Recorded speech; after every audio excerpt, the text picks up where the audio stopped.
L'interruption volontaire de grossesse, décriée, interdite par la loi, mais toujours très pratiquée en Afrique et en particulier en Côte d'Ivoire. En effet, l'avortement clandestin, pratiqué dans des conditions sanitaires déplorables ou encore par des personnes non qualifiées, gagne du terrain. Alors si concrètement, interdire ne signifie pas forcément guérir, faut-il envisager de légaliser l'interruption volontaire de grossesse? C'est la question que nous posons dans ce tout nouveau numéro des Femmes d'ici sur NCI. Surtout ne bougez pas, ça commence maintenant.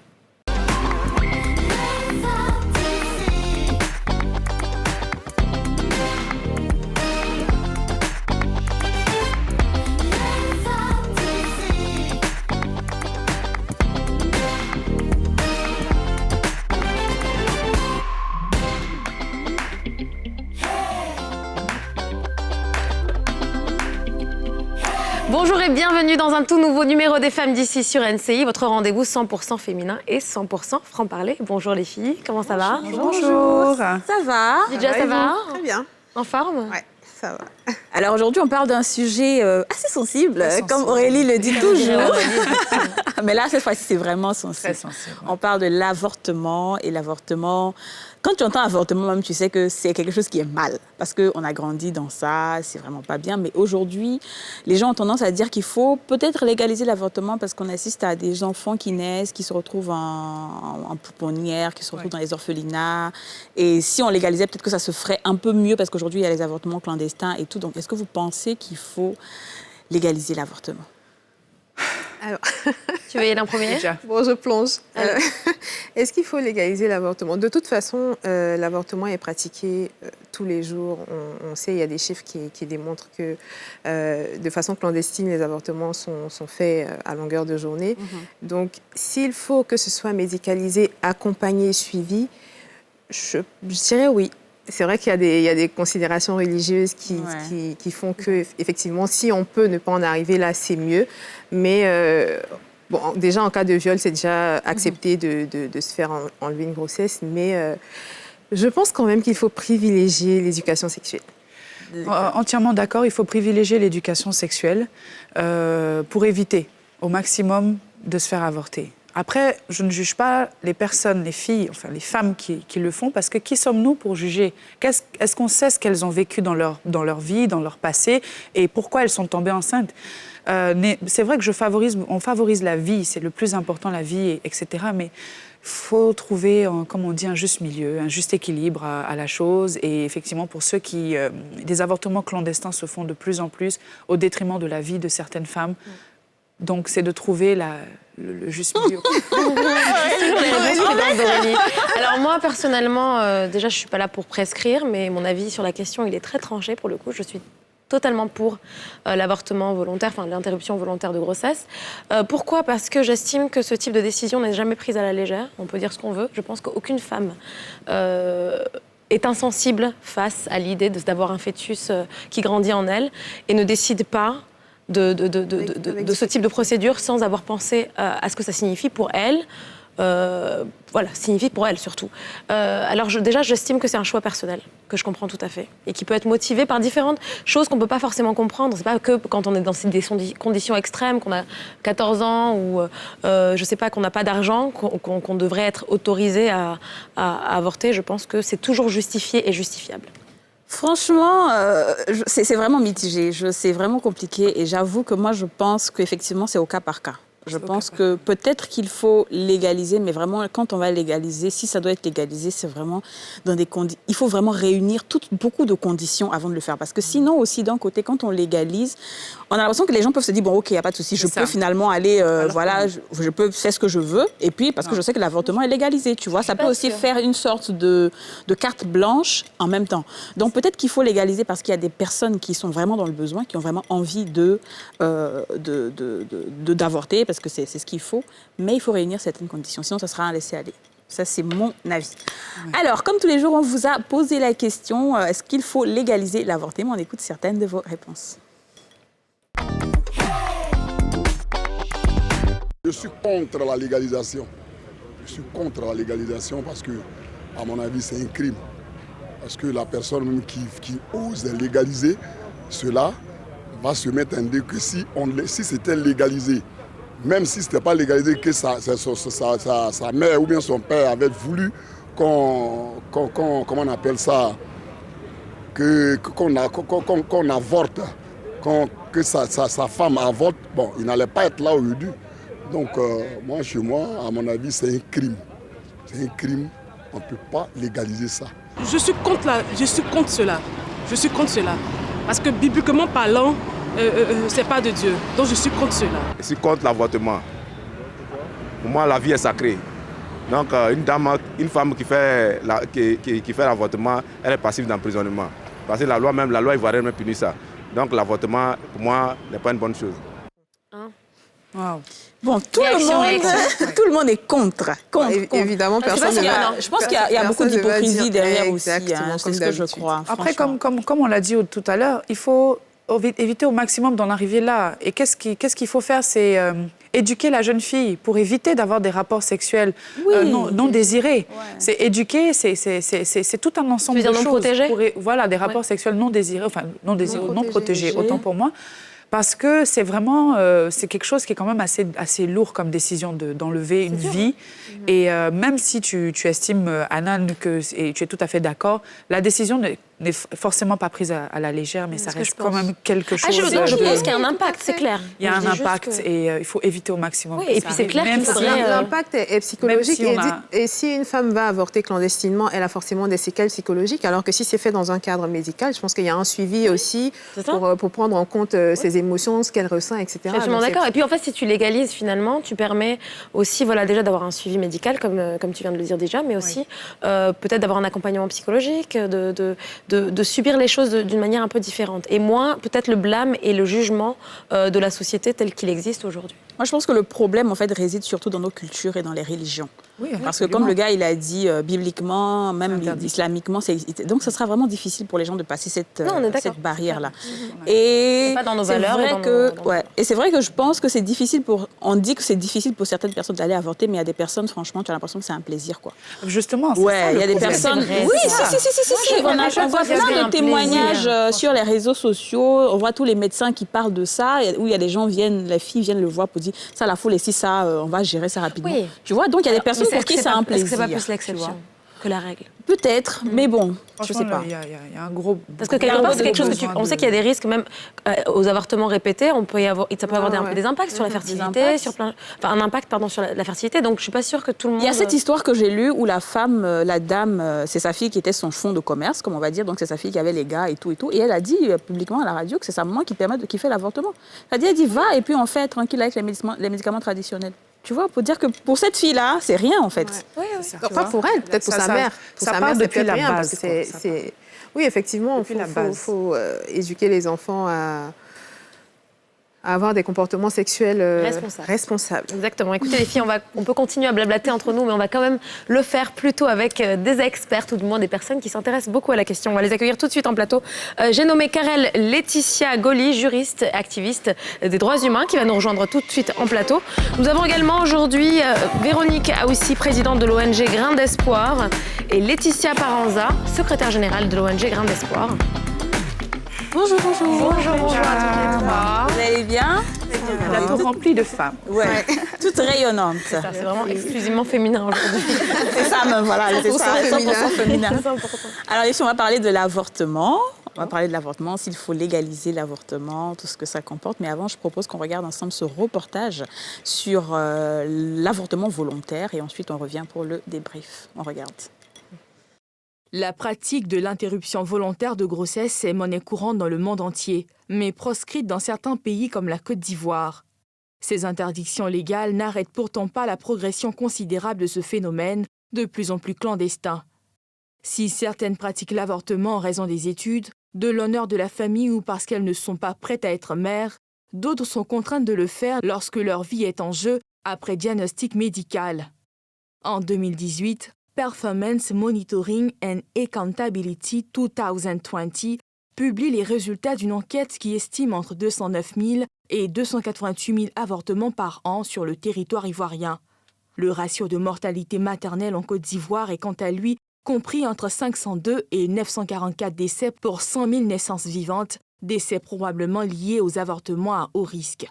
Le code pénal ivoirien, en son article 366, punit l'avortement volontaire d'1 à 5 ans d'emprisonnement et d'une amende de 150 000 francs CFA à 1 500 000 francs CFA.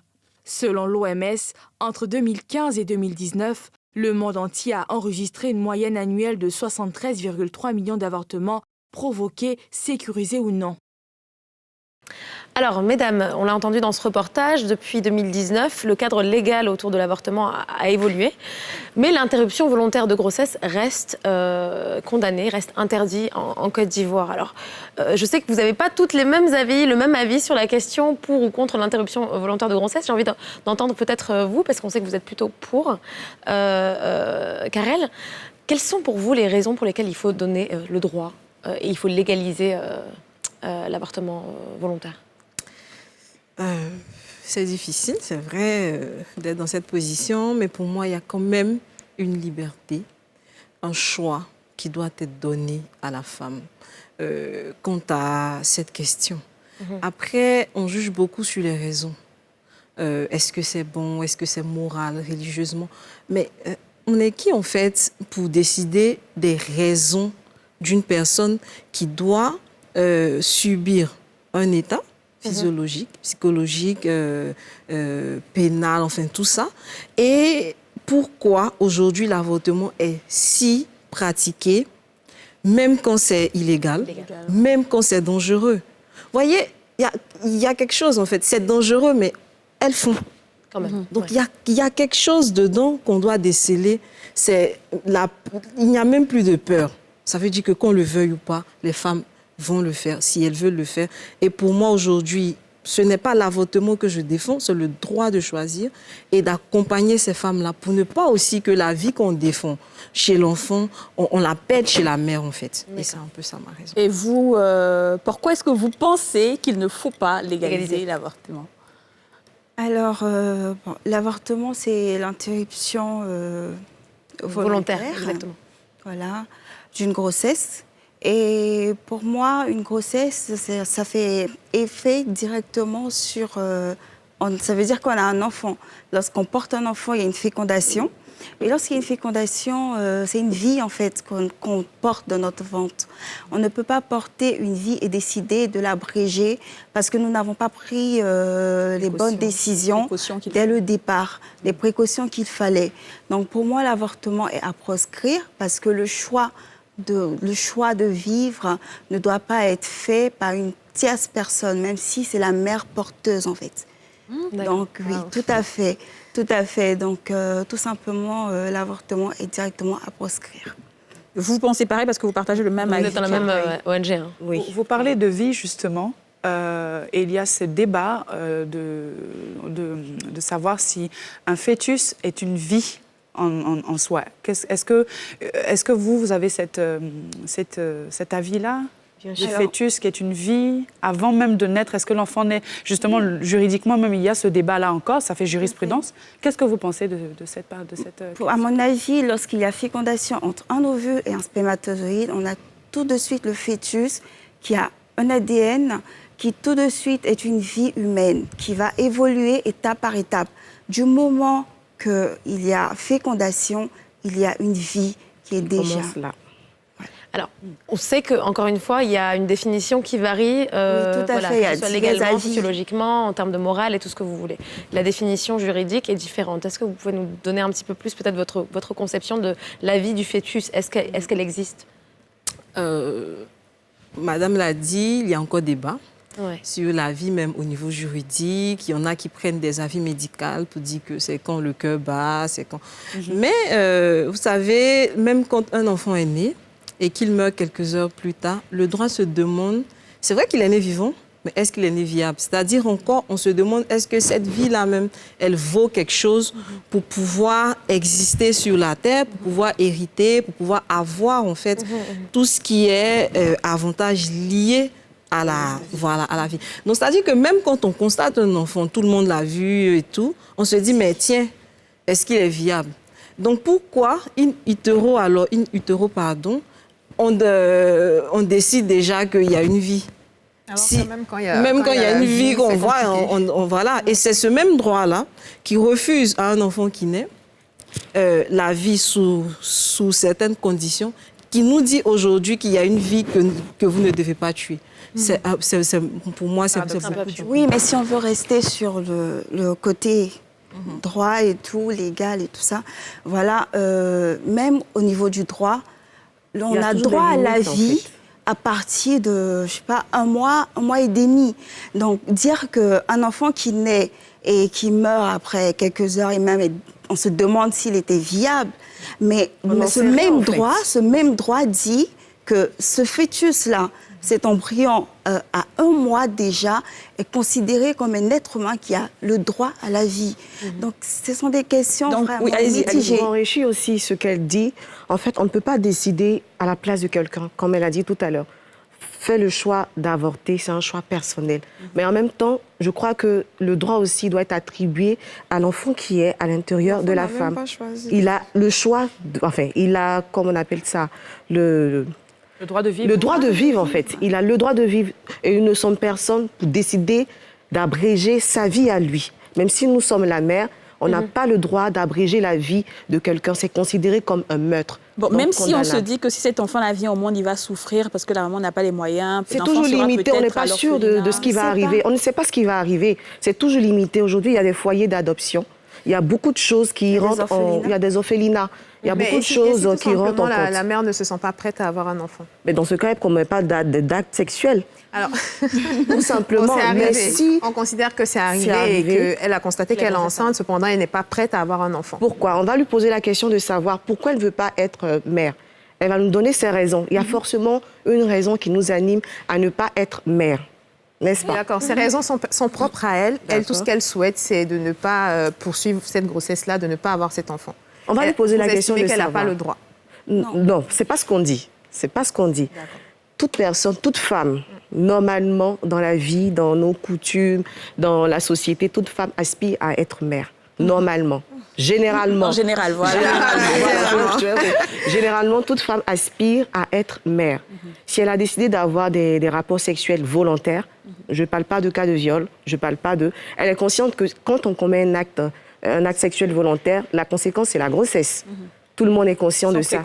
Sans précaution. Tout le monde le sait. Parce qu'aujourd'hui, on a tellement fait l'apologie des méthodes contraceptives que presque tout le monde est au courant des méthodes contraceptives. Et si elle fait le choix de commettre un acte sexuel, elle sait qu'il y a une conséquence qui est la grossesse. Donc, si elle décide aujourd'hui de faire un avortement sur la grossesse qu'elle porte, on va lui poser la question de savoir pourquoi est-ce que tu veux avorter? C'est quoi? Tu veux pas être mère? Là encore, il y a des réponses à ça. Parce que même en Europe aussi, en Europe, pour les pays pour lesquels, en tout cas, c'est légalisé, on donne une semaine à la femme pour réfléchir, savoir si oui ou non elle est prête avant même de passer à l'acte. Ça, c'est évident, on est d'accord. C'est-à-dire tout de suite, elle peut se dire non, je suis jeune, je ne veux pas avoir d'enfant. Oui, on peut avoir un petit moment d'hésitation, ça c'est évident. Je pense qu'il y a une réelle bataille intérieure. Pourquoi tu ne... Mais si après une semaine ou après plusieurs séances de discussion autour de ça, et la femme, et la jeune femme ou la femme continue à s'entêter, elle veut vraiment avorter, à ce moment-là, qu'est-ce qu'il faut faire? Moi, je veux lui répondre un peu. C'est interdit. Moi, je veux poser une question. Oui. Un cas pratique, votre amie, votre sœur, elle vient et dit non, moi, je ne veux pas avoir cet enfant, vous lui parlez. Donc, vous allez laisser cette personne, ou vous allez, et par exemple, elle s'en va faire un avortement clandestin et qu'elle décède. Vous allez dire quoi? C'est bien fait pour elle, en fait, voilà, tu as choisi... Du tout, en fait, je vais répondre. Donc, et c'est ça la problématique. Personne ne veut tuer des bébés. Je ne suis pas une tueuse de bébés, je suis une maman aussi. Mais je dis que quand on a fini l'éducation sexuelle, parce que même les drogués ne sont pas forcément des enfants mal éduqués. Bien sûr. Une fille qui a eu des relations sexuelles, ce n'est pas forcément une fille qui n'a pas eu d'éducation sexuelle. Et c'est ça.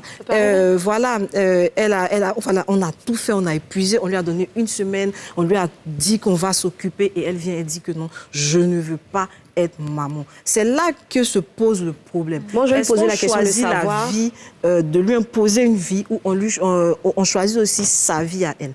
Quelle vie compte aujourd'hui?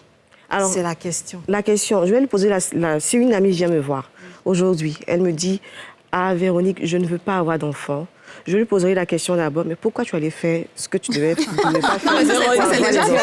C'est déjà fait. Elle va dire, enfin, c'est venu comme ça, je ne veux pas avoir d'enfant. Je vais lui poser la question de savoir pourquoi tu ne veux pas avoir d'enfant. Qu'est-ce qui te freine à avoir un enfant? Parce que je suis sûre que dans ta vie de femme, peut-être, est-ce que tu ne veux pas avoir d'enfants? Si elle me dit que oui, elle va avoir des enfants, mais pas maintenant, je vais lui faire comprendre que voilà, tu as décidé de faire quelque chose, tu assumes les conséquences. C'est ça. Voilà, Mais en même temps, moi, je me pose la question, est-ce qu'en légalisant l'avortement, c'est pas donner carte blanche plus ou moins aux gens? Si. Je suis d'accord. Non, ne sautez pas C'est une vraie question. C'est une question. Est-ce que c'est pas donner carte blanche aux gens et se dire, bon, voilà, maintenant que c'est légalisé, là, on peut faire ce qu'on veut? Voilà, mais les gens font déjà ce qu'ils veulent quand ce n'est pas C'est légalisé. pas encore légal. Aujourd'hui, si c'était quelque chose qu'on ne faisait pas ou qui était à un niveau minime, on allait dire, mais tout compte fait, on ne fait pas. Mais c'est parce qu'on voit qu'il y a une récurrence, qu'on voit que si on t'attrape, tu iras en prison, que le docteur ira en prison, tout ça, mais les gens le font. Légaliser ne veut pas dire qu'on va arrêter l'éducation sexuelle, qu'on va venir. Non, légaliser veut dire qu'il y aura un accompagnement à tous les niveaux et on parle de soins complets à l'avortement. La période de réflexion, comme elles l'ont dit, à 5 semaines, c'est-à-dire ne pas dépasser un certain seuil. C'est-à-dire que là, qu'on constate que l'enfant, il est... Voilà, il y a plein de choses qui vont constituer le cadre légal pour justement limiter tout ce qu'on dit, pour justement, quand une vie est véritablement formée, on n'y touche pas réellement. Quand véritablement on sent le cœur de l'enfant, quand l'attachement se passe entre la mère et l'enfant, on n'y touche pas. Mais c'est tout ça qui est le cadre légal. Mais aujourd'hui, légaliser signifie qu'on va donner au moins le choix de vivre à une femme qui ne veut pas. Alors, ce que vous avez dit, c'est très important. Vous avez parlé du cadre légal qui, en réalité, l'interruption volontaire de grossesse, comme elle existe dans beaucoup de pays, ne donne pas l'autorisation à qui que ce soit d'avorter à n'importe quel moment. Déjà, par exemple, on a des limites en termes de temps. C'est-à-dire qu'après la 8e semaine, de la 8e à la 10e semaine, déjà, on ne peut plus avorter. Aucun médecin ne vous fera d'avortement. Donc, c'est-à-dire qu'il y a déjà, même au niveau légal, dans d'autres sociétés, il y a des conditions qui ont été mises en place, il y a des réflexions qui ont été faites autour de la vie du fœtus, et à partir de quel moment on considère qu'on rentre dans une phase critique de la formation du fœtus, et à partir de quel moment il faut interdire. Ça ne vous parle pas, ces délais-là, ces conditions qui sont mises en place? Quand vous dites légaliser, c'est ouvrir une porte, en fait, directement sur l'avortement. Oui. C'est vrai, il y aura des conditions. On va te poser des questions, sûrement qu'ils vont donner des questionnaires. Pourquoi pas? Oui, c'est bien. Vous parlez de que ça va permettre à d'autres femmes de ne pas mourir sur le billard et tout. Oui. Mais ce que vous ne savez pas, c'est que le fait que ce soit illégal empêche des femmes d'aller le faire, en fait. Non, ça n'empêche pas vraiment. Je ne suis pas d'accord. Alors, je m'explique. Ça les empêche tout simplement parce que, vu qu'elles savent qu'elles ne seront pas suivies médicalement par des personnes qui ont la capacité de le faire, elles ont peur, en fait. Donc, il y a une réticence déjà. Pour certaines femmes. Pour certaines femmes. Mais en plus de cela, vous parlez de légaliser. Mais c'est illégal et elles le font. C'est illégal et elles le font. C'est parce que vous allez légaliser. Lorsqu'elles vont voir qu'elles ne remplissent pas les conditions, elles iront encore le faire. Elles iront toujours dans ces centres où on le fait sans avoir le droit de le faire. Donc ça ne changera absolument rien. Quel est le problème au fond? Quel est le problème, justement? Est-ce qu'il n'y a pas un problème de sensibilisation, d'éducation sexuelle? Il faudrait aller directement à la racine. de faire ça, parce qu'aujourd'hui, ici, il y a près de 288 000 en 2020, donc selon les chiffres, il y en a beaucoup. Quel est le problème, au fond? Il faudrait aller directement à la racine, tout simplement. Il faut faire une éducation sexuelle. La racine, c'est l'éducation. Mais l'éducation sexuelle est faite avant. Mais ça veut dire que l'éducation n'est pas assez faite. Surtout dans notre communauté. Il faudrait qu'on faire une éducation sexuelle à cette ère du numérique où tout est vulgarisé, où les filles sont tout le temps sur Internet, les gens voient... Nous sommes en Afrique et depuis des lustres, c'est difficile dans les foyers africains d'aborder le sujet sexe avec un enfant. Oui. C'est vraiment très difficile. Moi, ma mère m'a jamais parlé de sexe. Ouais, nous d'ailleurs. Voilà. Donc c'est très difficile aujourd'hui d'aborder le sujet avec l'enfant. L'enfant s'éduque seul. Il y a l'éducation scolaire, mais l'éducation scolaire n'apporte pas vraiment tout. Donc, ce qu'on demande aujourd'hui au milieu des familles, c'est de ne pas rendre ce sujet tabou. C'est très important aujourd'hui. Voilà, il faut montrer à l'enfant, il faut montrer déjà à partir de 10 ans les méthodes contraceptives pour éviter en fait une grossesse désirée. Indésirée. Oui. On va peut-être vous laisser conclure parce qu'on va devoir partir en pub bientôt. C'est vrai. Allez-y.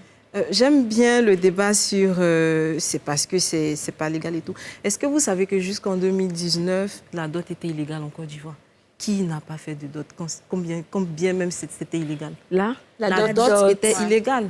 Pour dire en fait que si vous voulez faire quelque chose et que c'est illégal, vous allez le faire si ça vous tient à cœur.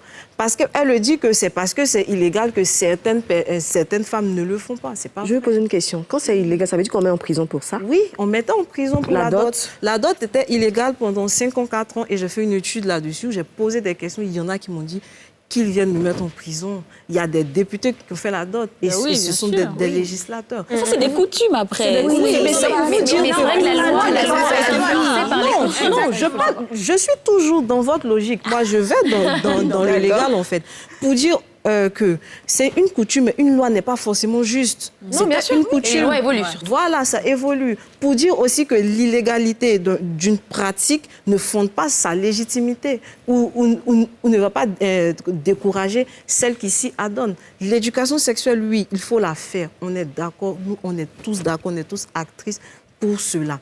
On dit aussi que quand l'éducation sexuelle a échoué, quand il y a tout ça, il faut donner le choix et le droit à certaines femmes de vivre. C'est cela. Merci beaucoup. Désolée. C'est intéressant. Vos propos, on va devoir vous libérer, Karel et Laetitia. Merci à toutes les deux d'avoir participé à cette émission. Et vous, surtout, ne bougez pas. On se retrouve dans quelques instants, juste après une courte page de pub. À tout de suite. Merci à vous.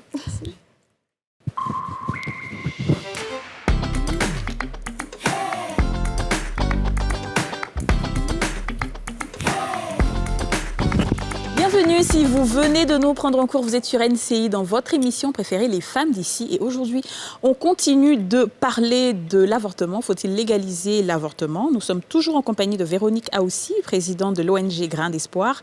Nous avons été rejoints entre-temps par deux autres invités, Yéli Touré, vice-présidente du REP Massy, réseau des professionnels des médias, des arts et des sports engagés dans la lutte contre le sida et autres pandémies. Nous avons aussi Honorine Adou, juriste, présidente de l'AGNDR, Action contre les grossesses non désirées et à risque. Alors, bienvenue à toutes les deux. Bienvenue. Alors, dans la première partie de l'émission, on parlait de s'il faut ou pas légaliser l'avortement. Enfin, votre avis sur la question.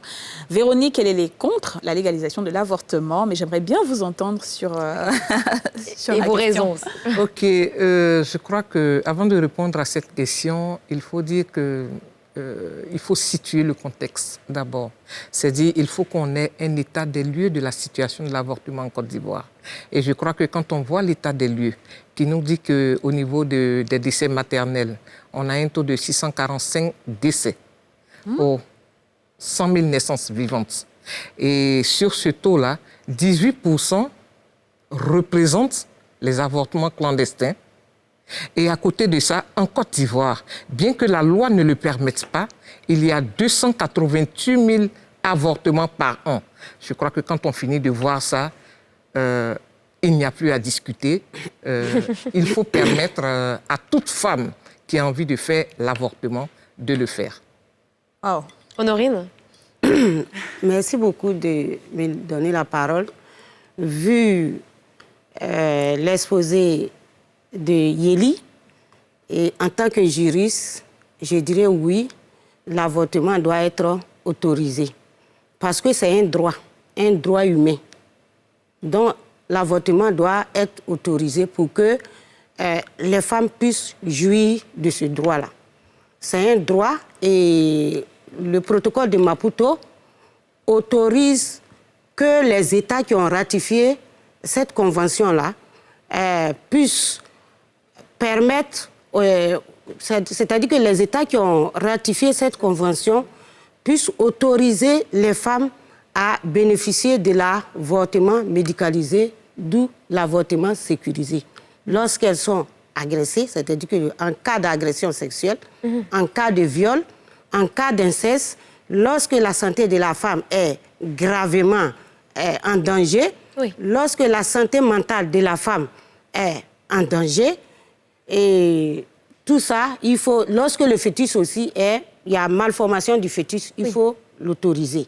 Et la Côte d'Ivoire a bel et bien signé et ratifié ce protocole. Donc la Côte d'Ivoire doit autoriser l'avortement. Mais c'est dommage. Ce qu'on voit dans notre code pénal, c'est que la Côte d'Ivoire a pris en compte sur les 7 points évoqués tout à l'heure, la Côte d'Ivoire a pris en compte que 2 points. C'est-à-dire lorsque la santé de la mère est gravement en danger et lorsque la grossesse est issue d'un cas de viol qui a été admis tout récemment en 2019. Nous nous en réjouissons, mais nous disons que les 5 points qui sont restés sont encore importants, comme les 2 autres qui ont été acceptés. Donc pour nous, il faut autoriser l'avortement pour que les femmes puissent jouir de leurs droits. Donc pour vous, c'est inévitable, on va vers cette évolution puisqu'on a obtenu déjà un avortement dans certaines conditions. Est-ce que vous pensez que c'est inévitable qu'on va finir par arriver à ce que les 5 points du protocole de Maputo soient pris en considération en Côte d'Ivoire? Merci. Ce n'est pas une progression, ça doit être un droit. Donc, à partir du moment qu'on a accepté les 2 points, on doit accepter le tout en même temps. C'est un droit. Parce que de ce que je sais, les conventions internationales sont beaucoup plus importantes même que les lois d'un pays. Oui. Donc, pourquoi aujourd'hui ils n'ont accepté que ces deux points et on fait volte-face sur les 3 autres? Merci, c'est la question que nous tous et toutes nous posons et c'est pourquoi nous aussi, nous militons, nous faisons le plaidoyer à l'endroit de l'État pour qu'on puisse prendre aussi ces points-là qui sont aussi importants comme les 2 autres qui ont été acceptés. D'accord, mais on sait que avorter, ça a quand même un coût, que ce soit clandestin ou pas, ça a un coût. Et beaucoup de femmes font un recours à l'avortement clandestin pour réduire au minimum les coûts que ça peut engendrer. Est-ce que le fait de le médicaliser, de le sécuriser, s'il y a accompagnement psychologique et tout ça derrière, ça ne va pas être encore beaucoup plus cher pour des personnes qui ont un revenu très faible? Oui, c'est pourquoi quand nous demandons à l'État de l'autoriser, de légaliser l'avortement, c'est pour... Nous demandons en même temps aussi que l'État puisse favoriser l'accès à l'avortement en formant les médecins, en mettant l'équipe technique en place.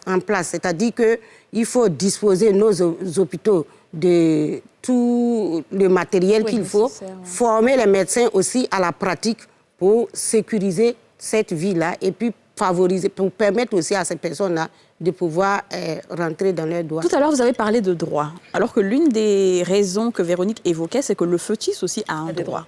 Vous ne pensez pas qu'il faille s'inquiéter du droit du fœtus, ou bien il n'a pas de droit? Nous, en droit, on parle de l'enfance conceptus. Ça veut dire que l'enfant, le fœtus n'a de vie que, c'est-à-dire quoi, après la naissance. C'est l'enfant qui naît vivant et viable qui a un droit. Donc, l'enfant n'a de droit que lorsqu'il naît vivant et viable. Voilà. Les blocages, aujourd'hui, en tout cas on considère dans la société ivoirienne, et vous allez peut-être me préciser si ça fait partie de vos considérations, sont quand même liés à la religion et à la morale, à la culture et aux coutumes. Est-ce que vous pensez que ce qui vraiment continue de faire bloquer les choses, au-delà de la volonté politique, c'est vraiment le fait que la société n'est pas prête à accepter une interruption volontaire de grossesse, tout simplement? Merci pour la préoccupation. Je suis d'avis avec vous. C'est vrai que la société n'est pas prête, mais il faut dire que tout le monde dans la société n'est pas au même niveau d'information. Je viens de vous faire un exposé de l'état des lieux. Cet état des lieux-là, tout le monde ne l'a pas. Donc c'est clair que quand tu n'as pas l'état des lieux et on vient juste te demander est-ce qu'il faut légaliser ou pas l'avortement, oui, tout de suite, non. Tout de suite, tu diras non. Mais voilà, c'est dit que ces mêmes personnes-là, vous les prenez, vous les mettez dans une salle, vous leur faites l'état des lieux, vous leur expliquez ce qui se passe. Je vous assure que je suis pas sûre parce que Véronique, c'est ça. Véronique, après avoir entendu cet état des lieux, vous changez d'avis? Je ne peux pas changer d'avis parce que pour moi, je peux mettre... On va remplacer juste les termes. On va remplacer avortement par drogue. D'accord. On va remplacer avortement par drogue. On est d'accord que la drogue est illégale en Côte d'Ivoire, mais à des degrés, parce qu'il y a des petites doses de drogue qu'on injecte souvent dans des médicaments. Voilà. Mais tout compte fait, la drogue, elle est illégale parce qu'on connaît les effets de la drogue. Il y a tout ça. C'est pareil que l'avortement. Autant la personne qui prend de la drogue a le choix de se droguer, autant la personne qui avorte a le choix d'avorter. Mais puisqu'on soustrait le choix de la personne à se droguer, on soustrait aussi le choix de la personne à avorter. C'est pareil, en fait, pour moi. Pour moi, c'est pareil. Parce que autant on a droit à la vie, il faut laisser le choix du fœtus évoluer. On n'a pas le choix d'abréger, en fait, la vie de quelqu'un. Mais qui a finalement le droit sur le fœtus? Est-ce que c'est pas la mère? Non. C'est pas la mère. C'est le fœtus lui-même. Le fœtus lui-même, s'il veut se faire l'avortement qui n'a pas de conscience. spontané. Le fœtus n'est pas encore vivant. Non, le fœtus n'est pas encore vivant. Les médecins l'ont démontré que jusqu'à 12 semaines, 12 semaines, donc le fœtus ne vit pas encore, il n'a pas de sensation, son cœur ne bat pas. Selon Wikipédia. Dans le fœtus, on peut même aller jusqu'à 14 semaines, le fœtus n'est pas encore vivant. Ah ouais? La vie prend forme selon Wikipédia. C'est vrai que l'avortement, en tout cas, il est possible. Oui, il est 5 semaines. D'accord. Parce qu'il y a un battement de cœur. Oui, il y a battement de cœur à partir de 5 semaines. Ah oui, mais alors après... Scientifiquement. Allez-y. Moi, je veux même aller au-delà de ça. C'est-à-dire, lorsqu'elle dit il faut remplacer l'avortement par la drogue. Donc, la drogue, considérons que, bon, c'est juste un enfant, tout ça.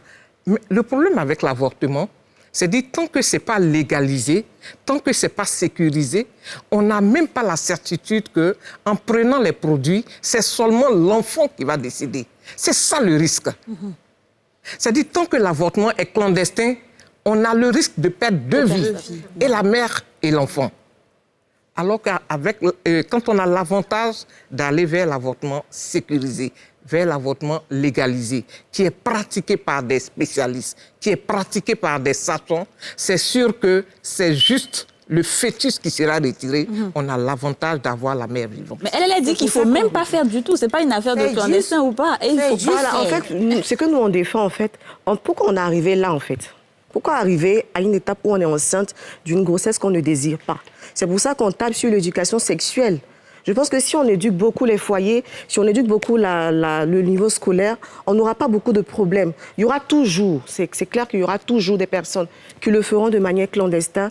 Mais une fois que l'éducation sexuelle... Moi, je reviens un peu vers vous, parce que vous parlez d'éducation sexuelle, on prône l'éducation sexuelle, effectivement, mais les mêmes parents qui sont censés donner cette éducation sexuelle-là trouvent que parler des sexualités, c'est pousser les enfants à la sexualité. Justement, c'est ce que je disais tout à l'heure. Aujourd'hui, il faut former même les parents. Il faut être plus ouvert, en fait, pour permettre aux parents d'être plus ouverts au sujet. L'éducation sexuelle est un droit autant que le droit à l'avortement. Donc, il ne faut pas suppléer un droit à un autre. C'est vrai, il faut éduquer. Mais là où l'éducation a échoué, qu'est-ce qu'on fait? Il faut autoriser l'avortement, qui est aussi un droit. Et quels sont les moyens qu'il y a? Pour éviter ce genre de choses? On va laisser Yéli terminer. Il y a ce volet dont elle a parlé là. Mais je voudrais dire que l'éducation d'un enfant, ce n'est pas seulement à la maison. On l'a tous appris. L'éducation d'un enfant, c'est la maison, c'est l'école, mais c'est aussi la société. Ce sont les groupes d'amis. Je veux dire que même si au niveau de la maison, l'enfant a une éducation, lorsqu'il part à l'école, on ne le suit pas là-bas. Donc, à l'école, il y a une autre éducation qu'il a. Exactement. Et dans le groupe d'amis, il y a une autre éducation qu'il a. Les parents peuvent leur donner aux enfants la meilleure éducation, mais il y a aussi la société. C'est ça. Voilà. Et donc, c'est tout ça qui fait qu'on se dit, c'est vrai, il y a les contraceptifs, c'est vrai qu'il y a l'éducation, mais il y a aussi ce volet-là qu'il ne faut pas négliger. Donc, en fait, c'est tout un lot, voilà, tout un lot qui doit être... Avec tout ce qu'il y a comme sensibilisation sur les contraceptifs, justement, pourquoi est-ce qu'on en arrive encore à avoir des grossesses non désirées? Est-ce que c'est un manque d'information, de communication? Qu'est-ce qui se passe, en fait? Ce n'est pas un manque d'information. Comme on le dit si bien, il faut dire qu'il y a des organismes même qui n'acceptent pas le produit contraceptif. Moi, à la sortie de mes formations, il y a une des participantes qui m'a dit dites-moi ce que je vais prendre pour mon organisme maintenant. Parce que tout a échoué pour moi. Il y a ce volet-là. Il y a des gens aussi dont la santé ne leur permet pas de prendre ces produits. Qu'est-ce qu'on fait? Alors qu'elles sont mariées, elles sont dans leur foyer. Il y a aussi les mineurs. Les mineurs qui sont à la maison, qui ne veulent pas bien. Comme vous le dites, on parle d'éducation. On est en train de les éduquer. Mais il y a le tonton ou bien il y a un homme qui, étant là, qui est allé vers cet enfant-là, qui est ignorant. Qu'est-ce qu'on fait de cet enfant-là, qui déjà à 8 ans, à 13 ans, a été comment on appelle ça, a eu des rapports sexuels, pas de sa propre volonté, mais parce que quelqu'un l'a obligé à avoir ces rapports sexuels. C'est pour ça que c'est une considération différente pour vous. Vous allez me dire, oui, il faut laisser ses enfants. Nous sommes allés vers ses enfants, on les a écoutés. Ça peut même être elle qui l'a voulu. Mais à 13 ans, à 14 ans, nous tous, nous sommes passés par là. On est encore dans la fleur de l'âge, on est adolescent. On ne va pas dire que oui, comme on lui a parlé, qu'elle n'a pas écouté, et donc on doit la laisser périr. Non, sa santé en dépend, son physique, son mental. Donc il faut encadrer, il faut autoriser pour que ces enfants-là, on puisse les sauver. Voilà, ce qu'on dit en fait, on n'a pas dit qu'on est vraiment archi contre l'avortement.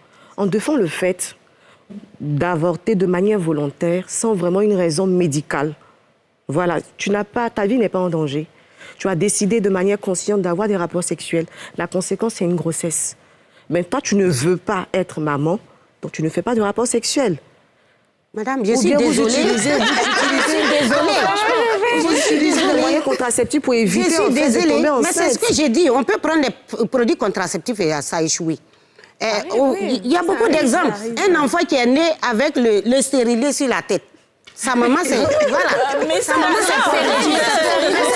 Ce sont des choses qui arrivent. Ça existe vraiment. Voilà. Donc, il ne faut pas dire que oui. Il ne faut pas rester de loin et puis juger les choses. Il faut se mettre aussi à la place de ces personnes. Simone Veil a bien dit. Elle a si bien dit. Personne ne vient à l'avortement de gaieté de cœur. Tu viens toujours parce qu'il y a un problème. Sinon, on voit des femmes ici qui dépensent des milliards pour chercher des enfants qu'elles ne trouvent pas. Mais à un moment donné, si on dit je vais enlever, on sait pourquoi on veut enlever. On n'est pas prédisposé sur le plan de la santé, de la vie et tout ça. Et donc, je ne peux pas garder cette grossesse. Ce que je veux demander aussi, par rapport à vos chiffres que vous avez donnés tout à l'heure, est-ce que c'est pas la plupart des personnes, ce sont des jeunes filles, n'est-ce pas, qui décident d'avorter, la plupart, hein? Oui. Parce que je me dis qu'une femme à partir de beaucoup de jeunes filles décident aujourd'hui de passer... Oui, parce qu'elles sont peut-être dans des conditions plus difficiles. Ouais, peut-être même des femmes pour des questions. Après, il y en a aussi, il y en a. Je pense qu'on a fait les statistiques, c'est des femmes de jusqu'à 49 ans. Voilà, donc il y a toutes sortes de femmes qui voilà. Mais tant que ce n'est pas d'avis médical, moi, franchement, je ne vois pas de raison d'avorter. Parce que vous parlez de suivi psychologique. Là encore, on peut accompagner la mère. Quand ça vous concerne, vous ne pouvez pas avoir les raisons. Mais celles qui sont, comment on appelle, concernées, elles savent les raisons. Et comme nous l'avons dit, on n'a pas dit d'autoriser l'avortement jusqu'à, comment on appelle ça, à l'infini. Nous sommes dans le cadre du protocole de Maputo qui a été réfléchi par toutes les choses, comment dire, la région. C'est une convention régionale. C'est l'Afrique qui a décidé de rédiger cette convention, de mettre en place cette convention-là qui a été ratifiée par tous nos pays. Nos pays sont là, nos États sont là, nos gouvernants sont là pour notre bien-être. Et donc, si ces gouvernements-là ont lu le protocole de Maputo et qui n'ont pas fait des réserves, ils n'ont pas émis des réserves, ils l'ont ratifié avec le contenu qu'il y a. Nous disons qu'il faut harmoniser maintenant les textes en interne avec ce protocole de Maputo. Cela veut dire qu'il faut, il faut faire les lois, il faut harmoniser nos lois, il faut amender nos lois en mettant les dispositions du protocole de Maputo lorsque c'est un cas d'inceste. Il ne nous reste pas beaucoup de temps, mais est-ce que ce que vous dites, c'est qu'au-delà des 5 critères édictés dans le protocole de Maputo, vous n'êtes pas forcément pour l'interruption volontaire? Non. Nous limitons au protocole de Maputo. Et aussi, il y a, comment on appelle ça, les semaines, on peut définir, il faut encadrer. Il faut encadrer, on peut aller jusqu'à 12 semaines ou bien 14 semaines. On va donner le mot de la fin à tout le monde parce qu'on a fini. D'accord, rapidement. Pour revenir au protocole de Maputo, il y avait une partie où on dit la santé mentale de la femme. Quand on parle de santé mentale, on parle de quoi exactement? C'est ça. C'est là aussi à définir. La santé mentale, ça veut dire que on voit aujourd'hui les personnes malades sur les rues là, à qui aussi on a engrossé. Psychologiquement dérangé. Psychologiquement. Et puis aussi, même quand on parle de santé mentale, une petite fille de 11 ans, de 8 ans, vous voyez un peu, on a vu des filles qui, après avoir pris ces grossesses-là, elles sont complexées. Même pour sortir de la maison, elles ne peuvent pas. Vous pensez que cet enfant-là, quand il va naître, il sera aimé, il sera comment dans la société? Yéli, un dernier mot, parce qu'on va devoir bientôt écourter même Moi, je voudrais juste dire qu'il ne faudrait pas que nos États aient peur. Il y a des pays dans la Tunisie, dans l'Afrique du Sud, qui ont décidé de passer à l'avortement sécurisé.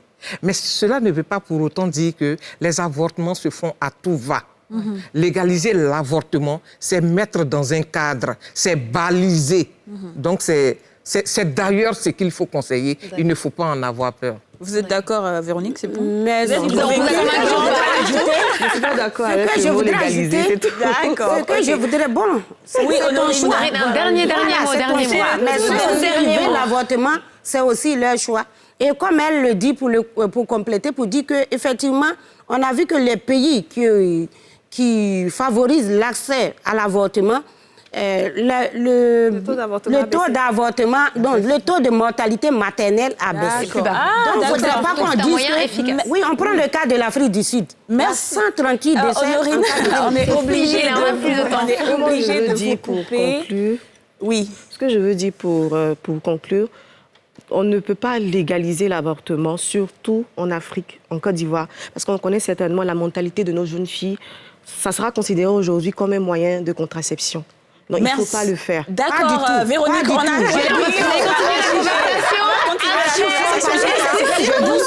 Avant d'aller avorter, on réfléchit 1000 fois. Voilà, on se met quand une femme a envie d'avorter, quel que soit ce que vous allez lui dire, elle va forcément avorter. Elle va le faire, elle va mal le faire. Elle va le faire, elle va mal le faire. Donc, il faut l'encadrer. L'émission est très houleuse. Voilà. Donc...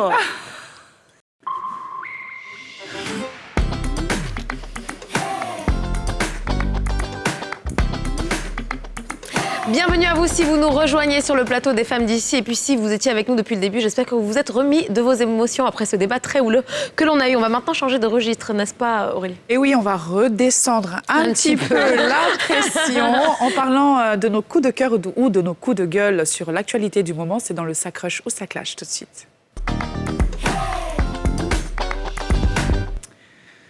Alors, moi, c'est un gros coup de cœur envers le rappeur Jay-Z, qui est un homme d'affaires hors pair. J'espère un jour être comme lui, voyez. Parce qu'il s'est associé donc, au groupe LVMH, donc le groupe LVMH qui est propriétaire des marques Dior, Louis Vuitton, Moët et Chandon ou Hennessy, en se faisant racheter 50% de la marque de champagne qu'il a créée, appelée Armand de Brignac. C'est une bouteille très connue des grands buveurs, dont le prix d'une bouteille prestige tournerait autour de 200 000 francs CFA. Et l'idée de ce partenariat permettrait de mieux utiliser donc, le réseau de distribution du groupe pour ainsi conquérir plus de marchés. Il faut savoir qu'en 2019, Jay-Z aurait écoulé plus de 500 000 bouteilles dans le monde. Et donc, ce partenariat va sans doute tripler ses revenus. On lui souhaite beaucoup de Ouais, parce qu'il n'est pas assez riche comme ça. Franchement. Ouais. Non. Mais bon, écoutez, moi aussi, c'est un vrai crush pour moi. Parce que, bon, j'aime Jay-Z. Donc, moi, et en plus, j'aime le champagne. Moi, en fait, je bois pas d'alcool, donc je sais pas du tout ce que ça me truc. Mais Jay-Z, en tant que businessman, c'est incroyable. C'est-à-dire qu'il est vraiment... Absolument. Il est une légende, on est d'accord. On crush. Un crush, je pense que c'est un crush pour tout le monde. Bon, j'ai un crush moi aussi les filles aujourd'hui. Alors, on parle pas beaucoup de santé mentale, même si nous, sur les Femmes d'ici, on le fait, on l'a déjà fait, parce qu'on est toujours un petit peu avant-garde. Quoi qu'il en soit, en Afrique, on a tendance à un peu reléguer ça au second plan. Et ce qu'il faut savoir, c'est que selon des chiffres datant de 2020, eh bien, toutes les 40 secondes, une personne se donne la mort quelque part dans le monde. Et d'après les dernières estimations de l'Organisation mondiale de la santé, eh bien, on sait que ça arrive partout et que malgré les idées reçues, 79% des suicides surviennent dans des pays à revenus faibles ou intermédiaires. Et devinez quoi? Ces revenus faibles, ces pays à revenus faibles ou intermédiaires, c'est nos pays. Exactement. Beaucoup de pays d'Afrique, d'accord? Donc, qu'est-ce que ça veut dire? Ça veut dire que nous aussi, on est concernés par le suicide et que ça arrive pas que chez les autres, mais aussi chez nous.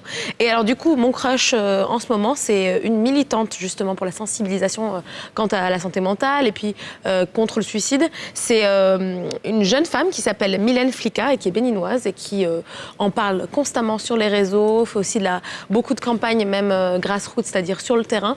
Et je pense qu'on a besoin de plus de voix comme ça. qui s'érige sur des questions de ce genre, parce que c'est important. Ouais. Ça concerne surtout les plus jeunes sur le continent africain, qui ont beaucoup de raisons d'être un petit peu peut-être désespérés ou ne pas savoir s'il y a des issues. Il faut en parler, il faut aider aussi à libérer la parole sur ces questions. Exactement, je suis tout à fait d'accord. Très belle initiative. Très belle initiative, ouais, crush. Alors moi, mon crush, c'est un film. Je sais, je suis cinéma. C'est Netflix et I Care A Lot, qui est sorti il n'y a pas très longtemps. Je ne sais pas si c'est disponible en français, parce que moi, je l'ai regardé en anglais.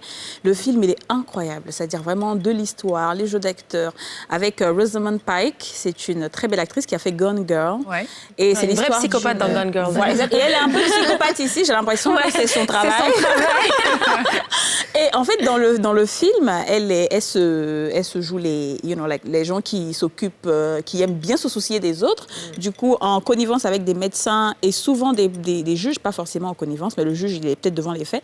Et il lui assigne une personne. Tu vois, les vieilles personnes qui sont seules dans les maisons, elle répertorie un peu les gens qui sont riches. Ouais. Et elle se dit, elle te fait un truc avec le médecin là qui te dit non, tu peux pas prendre soin de toi toute seule, il faut que tu aies un tuteur ou une tutrice légale. Et c'est elle la tutrice légale. Et du coup, quand tu viens dans sa maison de retraite, elle va vendre tout ce que tu as dans ta maison. Wow. Elle vend tout. Et toi, tu restes là-bas, tu meurs. Je sens que je vais adorer ce film. C'est un film qui est trop, elle est ambitieuse et elle le dit dans la vie là, il y a les proies et il y a les lions. Moi, je suis une lionne et je suis prête à tout pour avoir mon argent. Elle est sans scrupules en fait. C'est un trop personnes âgées, mon Dieu. Donc c'est un peu très. J'ai eu la notification sur Netflix et je voulais le regarder, mais je vais m'y mettre parce que ça voit qu'il a l'air très bien. C'est très bon, vraiment. Donc c'est mon crush. Et puis j'ai un autre crush. Voilà, des crushs. C'est le jour des crushs et je crush pour le rap ivoire. Depuis un certain temps, je m'y suis mise. J'écoute beaucoup de rap ivoire et on sait qu'il y a des ténors dans le rap ivoire comme Dizzy B, comme Suspect 95, comme Elou. Les ténors actuels, hein, sinon. Oui, les ténors actuels. Et il y a une toute jeune qui s'appelle Mosti, qui mélange des sonorités locales comme des sonorités de Mewé, là. Exactement, mixé avec un rap qui est très frais, qui est hyper... Le clip est magnifique. Franchement... Tu vas être rappeuse plus tard, déjà? Non. On va l'écouter dans le prochain son qui m'est bien, j'espère. On va l'écouter dans le prochain son qui m'est bien, s'appelle Mosti. Et franchement, le rap ivoire, je trouve que depuis un petit certain temps, ça commence à prendre de l'ampleur et même au-delà de nos frontières. Et je trouve ça franchement excellent. Et surtout qu'on a de très, très bons rappeurs. Oui, il y a du talent, J'aimerais bien écouter. Ça a l'air intéressant, ça. Je sais que tu l'as déjà entendu, mais... Ah, peut-être, c'est une reprise de Mewé en rap. Tu vois, il y a le refrain Mewé normal et puis il y a le rap à côté. C'est bien, ça. Bon, écoutez... C'est que des crushs aujourd'hui. Vraiment, on n'était pas disposés à taper sur. On était de bonne humeur. Peut-être parce que voilà, il y a eu trop de débats en fait. Après le sujet qu'on a eu. Partie de l'émission. Bon, écoutez, on va partir en pub. On se retrouve juste après une pub, tout simplement. À tout de suite. Retour sur le plateau des femmes d'ici. Vous l'avez constaté, nous sommes dans notre laboratoire et dans le laboratoire, c'est le quiz. Le quiz de Dija surtout. Tout de suite.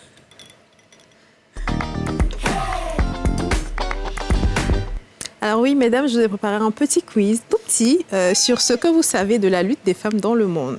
D'accord. Première question, quel est le pourcentage de femmes ayant reçu un prix Nobel? Je vous donne 3 propositions de réponse, 5%, 3%, 10%. Je sais que c'est pas beaucoup, insignifiant. Moi je dirais peut-être 5%. Oui, quasi à la bonne réponse, c'est effectivement 5%. Namasté, voilà.